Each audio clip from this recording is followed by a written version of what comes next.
It's a double feature. Yep, that's right. I went and saw another one because why not? This is the Geek Gumbo Nerd Noise review of Power Rangers. Yeah, I know I'm late to the game on this one too, but well, I do have a life, unfortunately. So Power Rangers. Okay. Little. Let's start off with, yes, I'm a huge Tokusatsu fan. I followed Power Rangers ever since it started up. I was in high school when the first season started, way back in the day. I follow a lot of the Japanese stuff nowadays, and yeah, love it to death, love it to death. So, with that said, what did I think of this movie? It wasn't too bad. It was a good adaptation. It was a good adaptation. A nice way to do a very silly show. At least it's, well, yeah, everybody recognizes that the original premise for Power Rangers, it can be quite silly.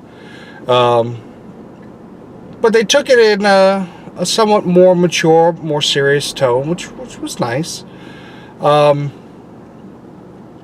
Let's see. Good things. Surprisingly, the five main actors did a real good job. They focused a lot on.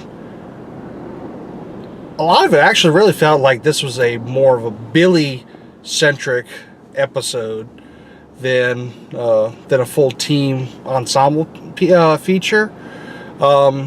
We obviously got a chance to see a lot more about Jason. We got to see about Kimberly. We got some hints about Zach and Trini. And then there's Billy. So Jason, they turned into a football star. Oh yeah. Let's put this out there right now. In the original TV show, Power Rangers were supposed to be teenagers with attitude. The only attitude that the ones in the show had was that they were good at two shoes, and that they were already all a close-knit bunch of friends. In this movie, they took a more interesting turn to this that I kind of enjoyed. The teenagers with attitude actually had attitude. These were misfits. Jason was the star football player that decided to go out and do a stupid prank and ended up losing his career and busting his leg and all this other kind of stuff. So he's become a town pariah because small towns revolve around football, as the usual trope.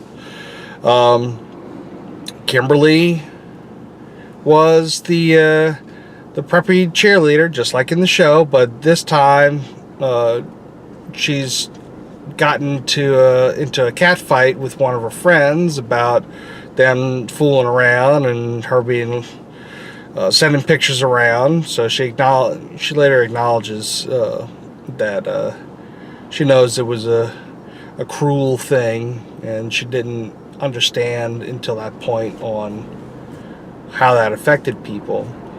So now, her attitude is that, she's, I don't want to, Billy's problem is, of course, we'll get to him in a second. Zach is kind of weird and bounces around. In fact, he's, everybody keeps calling him the weird guy on more than one occasion. Seems to be a bit of a thrill seeker. But his thing is that he's having to deal with a sick mother who's bedridden, requires a lot of medication, so that screams cancer or something equally as nasty. So he's looking for an outlet to get through that. And Trini's thing apparently is that she's the perpetual outsider because she is gay. Okay. Billy, of course, as everybody's heard by now, is on the spectrum. That's right, he's autistic. But he seems to be one of those high-functioning autistics, I think is how they call it, where he has problems when it comes to understanding humor and relationships and stuff like that, but that he's more mentally focused as a result. And he ends up being the heart of the team. As I said, this felt like more of a Billy-centric episode, as everything the rest of the group does is started from Billy's actions, ends up following Billy more than that they're following Jason. Now, Jason does get a leader speech, and even Kimberly gets a leader speech. But it's really the main driver for the group is Billy, the special one.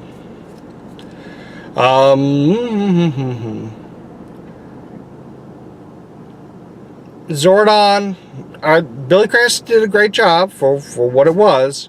Zordon was written kind of interestingly. In the show, he was depicted as the ultimate force of good, and this pure white knight, so to speak. Here, they actually give him some character flaws. Originally, we find out that one of his main motivations for the kids learning how to morph and all that was so that he can come back to life. That he can use the power of the morphing grid to resurrect himself. He ends up giving this up later on. Again, it's all spoilers here. He ends up giving his life up later on for Billy. So he'll be stuck as a head forever now.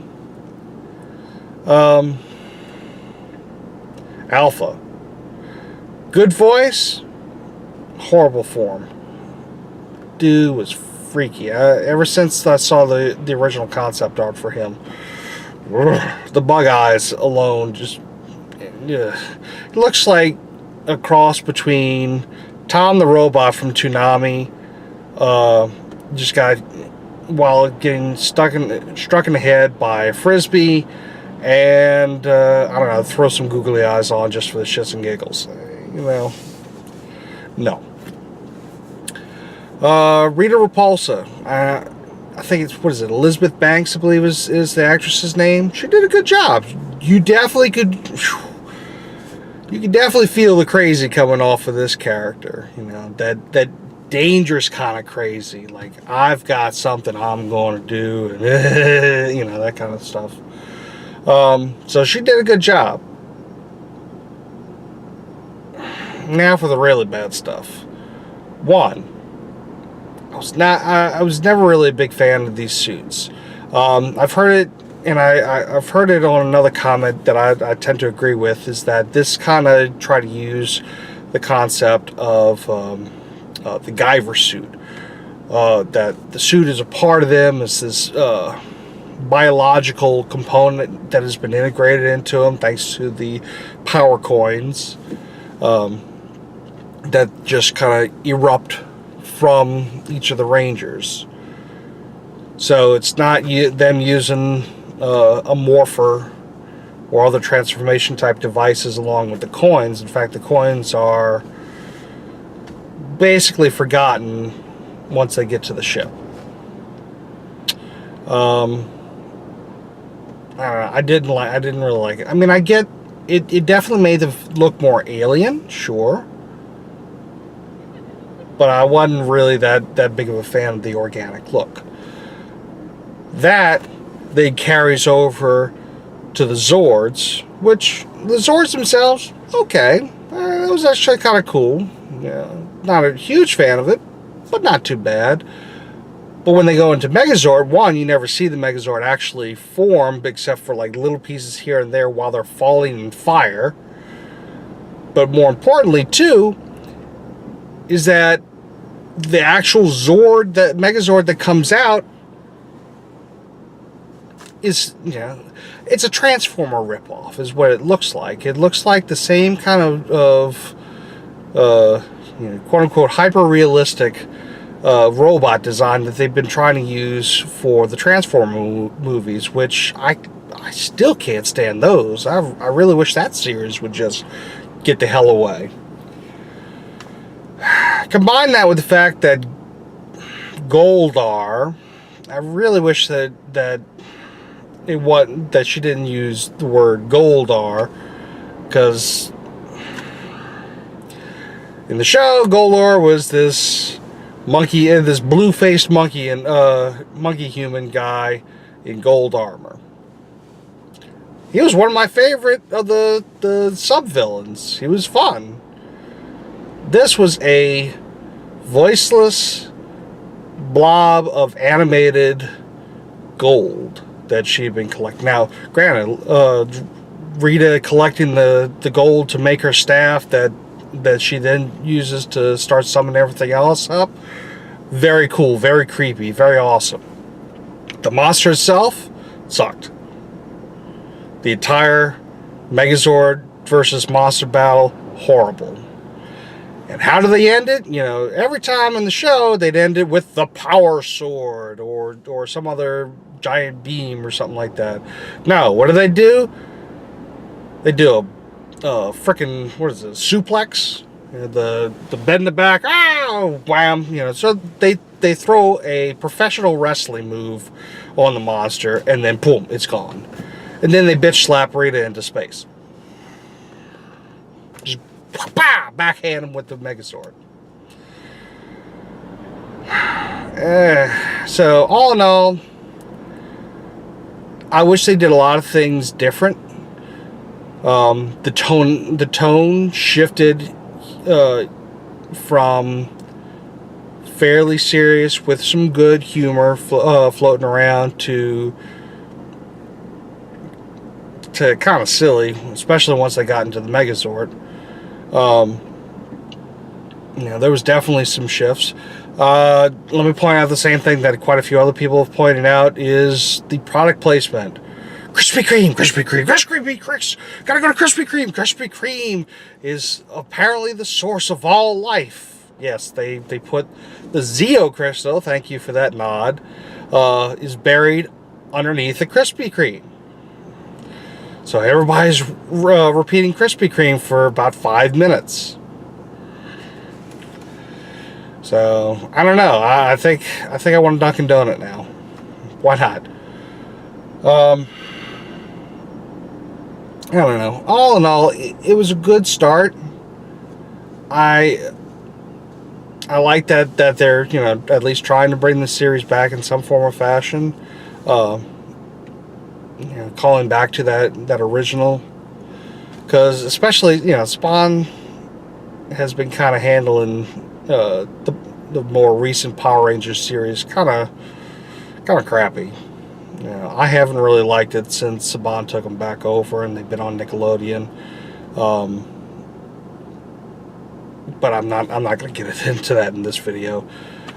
But it's nice to see what they could do with a proper budget and actually taking it seriously, as opposed to the other two movies that they've done in the past.